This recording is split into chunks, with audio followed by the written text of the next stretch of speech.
Hey, this is Kelly with Gia's Italian Kitchen. I'm outside in my garden. I have two herb gardens, one that come back and one that they don't. So I wanted to just show you, because now it's fall and you either need to yank stuff or just let it hang out. So here we have my basil, which you can see looks like absolute horrid. That you need to pull. That is not going to make it through the winter. Now look at this, my rosemary plant. Now this, if you're in the Midwest, is not going to make it through the winter, but oh wait, there's another basil. Oh my gosh, yeah, bad. The rosemary is great to transplant. So if you put it in a big pot and bring it inside, and then in the spring you can plant it back outside in the ground again, and it'll be totally fine. You just kind of need to nurse it over the winter. So then let's come over to the garden of the stuff, oh my gosh, of the stuff that does come back, and you do not need to bring it inside if you're in the Midwest.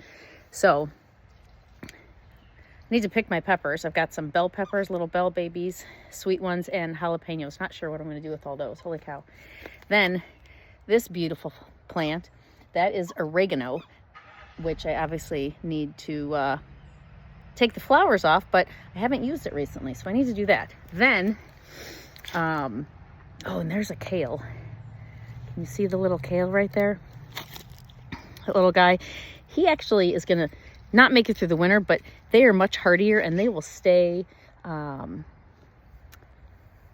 alive for much longer into like a deep freeze. So even if you're getting down to the early 30s at night, these guys will probably be okay for a little bit.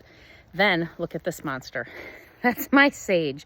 I am going to cut it back, but it will make it through the winter in the Midwest. So I'm going to cut it back, and then in the spring it's going to be beautiful again and look like these. Look at, they're so pretty. They look like the little bunny ears. Love it. So oh yeah, fresh sage on a homemade brown butter sauce for raviolis. If you haven't cut all your basil, and they didn't look like death over there, cut your basil. And earlier this week I actually posted a recipe and a little video. I'm making basilcello, like a limoncello, but basilcello. I'm so excited to try this. I had a friend that was in Italy, I don't remember what city she was in, and had it over there and said it was fabulous. So I'm making it. We'll see what it looks like, or see what it tastes like.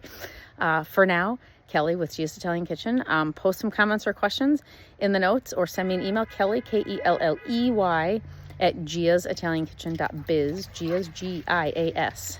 giasitaliankitchen.biz, B-I-Z.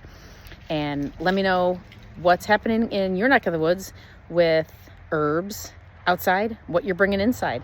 That rosemary bush, actually, I'm so bummed, because in Tuscany, they'll stay all winter and just get bigger and bigger and bigger. So I'm very jealous of that, but I am going to transplant that guy and bring him inside. So I will have some fresh rosemary for the holidays. So anyway, have a great night, and we'll talk to you soon. Bye.